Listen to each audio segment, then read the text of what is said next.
Shri Sai Sat Charithra, Chapter 26. All the things that we see in the universe are nothing but Maya's games.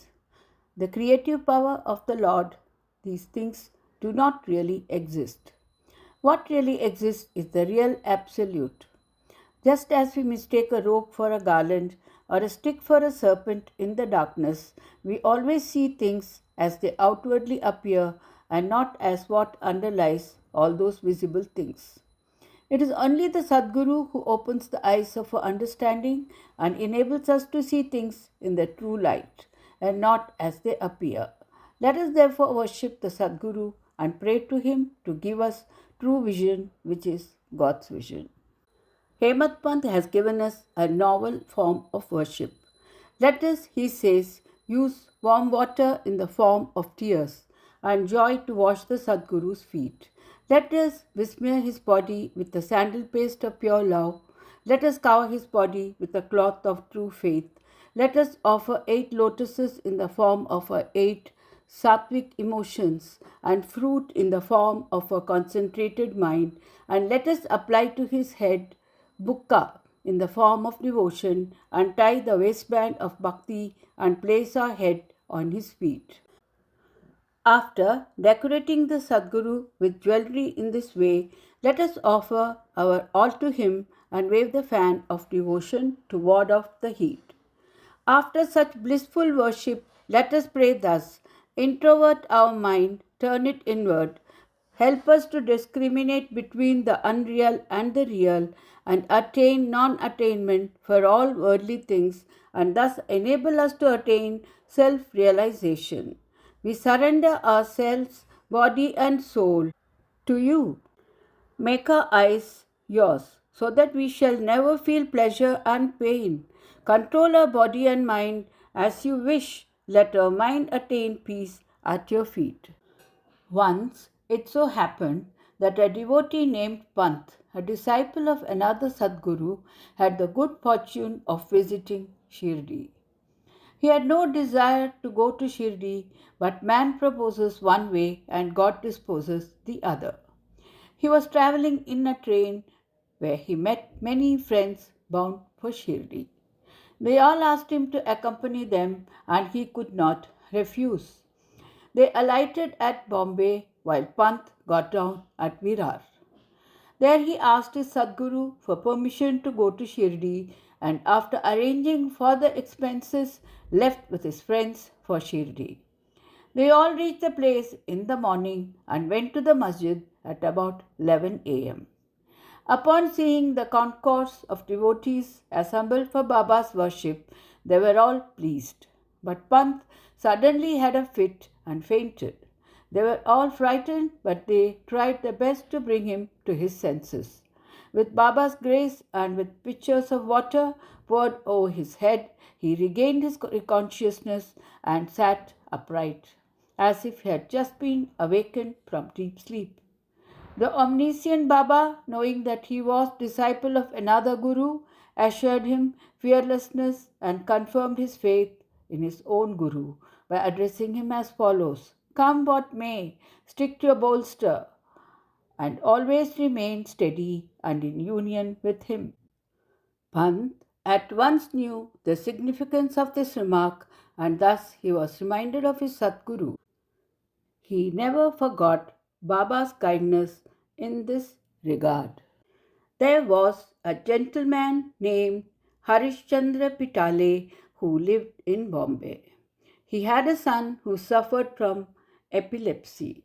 He tried many allopathic and Ayurvedic doctors, but was unable to cure his son's epilepsy. There remained only one remedy: resorting to the saints. It has been stated in chapter 15 that Das Ganu, by his inimitable and splendid kirtans, spread Sai Baba's fame in the Bombay Presidency.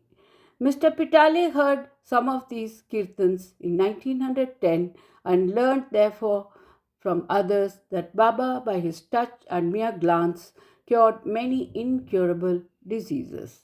Then a desire arose in his mind to see Sai Baba, After making the necessary preparations, which included presents and fruit baskets for Baba, Mr. Pitale came to Shirdi with his wife and children.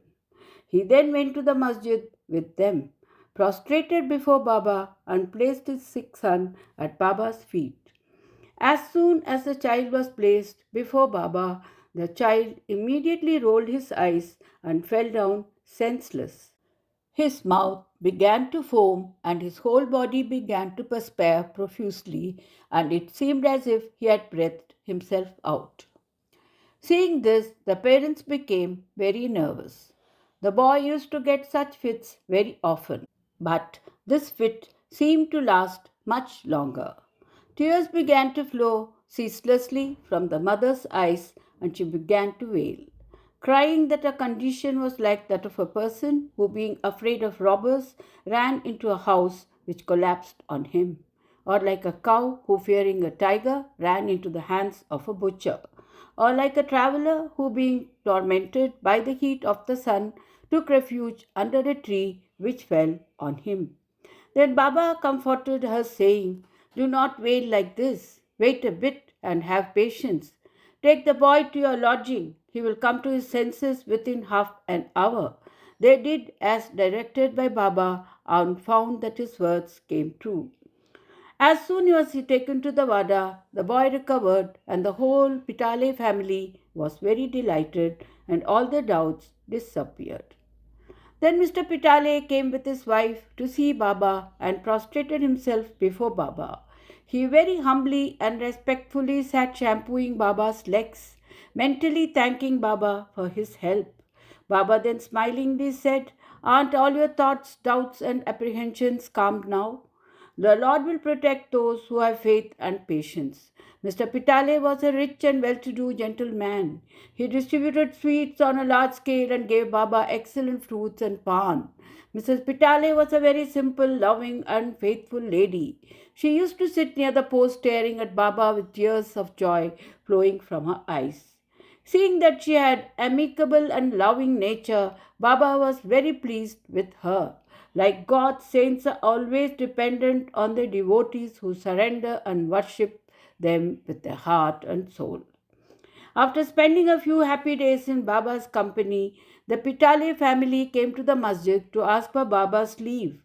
Baba gave them udi and blessings and called Mr. Pitale close and said to him, "Bapu, I had given you 2 rupees a while back and now I give you 3.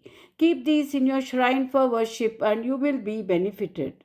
Mr. Pitale accepted these as prasad, prostrated himself again before Baba and prayed for his blessings. He was puzzled by the fact that this was his first trip to Shirdi and could not understand what Baba meant when he said that he had given him 2 rupees previously. He was curious to have this mystery solved, but Baba never explained it. When Mr. Pitale returned to Bombay, he narrated to his old mother all that had happened at Shirdi and the mystery about Baba giving him 2 rupees previously. The mother too did not understand the mystery initially, but upon thinking about it more seriously, she was reminded of an old incident which solved the mystery. She said to her son, "As you now went to Sai Baba with your son, so had your father. He took you to Akalkot for the darshana of the Maharaj many years ago. That Maharaj was also a Siddha, a perfect yogi, omniscient and liberal. Your father was pure and devout, and his worship was accepted. He then gave your father 2 rupees to keep in the shrine and worship. Your father worshipped them accordingly till his death, but thereafter the worship was neglected and the rupees were lost. After a few years, the memory of these 2 rupees also disappeared. Now you are very fortunate that Akalkot Maharaj has appeared to you in the form of Sai Baba, just to remind you of your duties and worship and to ward off all dangers. Now beware of henceforth, leave off all doubts and bad thoughts, follow the path of your ancestors and behave well. Go on worshipping the family gods and their rupees and take pride in the blessings of the saints. Sai Samartha has kindly revived the spirit of bhakti in you. Cultivate it to your benefit. Hearing his mother's remarks, Mr. Pitale was very delighted. He was convinced about Baba's all pervasiveness and the significance of his darshan. From that time on, he became very careful about his behavior. Mr. Gopal Narayan Ambedkar of Pune was Baba's devotee.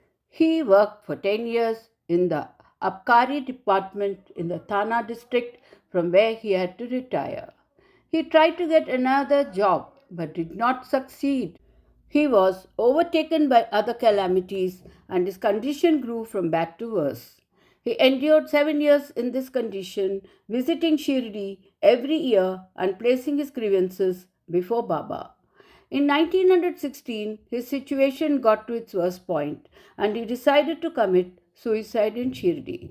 So he came there with his wife and had been living there for 2 months. One night, while sitting in a bullock cart in front of Dikshit's Vada, he decided to end his life by throwing himself into a nearby well. He proposed to do one thing, but Baba had other plans for him. Just a few paces from this place, there was a hotel whose proprietor was a man named Mr. Sagun. Just as Mr. Ambedkar was thinking about ending his life, Sagun approached Ambedkar with a book in hand and said, "Have you ever read about the Akalkot Maharaj's life?" Ambedkar took the book from Sagun and began to read it. Casually, or we may say providentially, he came across a story which was to this effect. During the lifetime of Akalkot Maharaj, a certain devotee suffered very much from an incurable disease. And when he could no longer endure the agony and pain, he became desperate and to end his miseries threw himself into a well one night. Immediately the Maharaj appeared and took him out with his own hands and advised him thus: "You must enjoy the fruit, good or bad, of your past actions. If the enjoyment is incomplete, suicide won't help you. You will have to take another birth and suffer again. So instead of killing yourself, why not suffer for some time? Exhaust the store of fruit of your past deeds and be done with it once and for all." Upon reading this appropriate and timely story, Ambedkar was very surprised and moved. Had he not got Baba's hint through the story, he would have been no more. On seeing Baba's all pervasiveness and benevolence, his faith in Baba was confirmed and he became a staunch devotee. His father was a devotee of Akalkot Maharaj, and Sai Baba wanted him to walk in his father's footsteps and continue his devotion to him. He then got Sai Baba's blessings and his prospects began to improve. He studied astrology and gained proficiency in it and thereby improved his lot. He was able to earn sufficient money and passed his later life in ease and comfort. Bo to Sri Sai, peace be to all.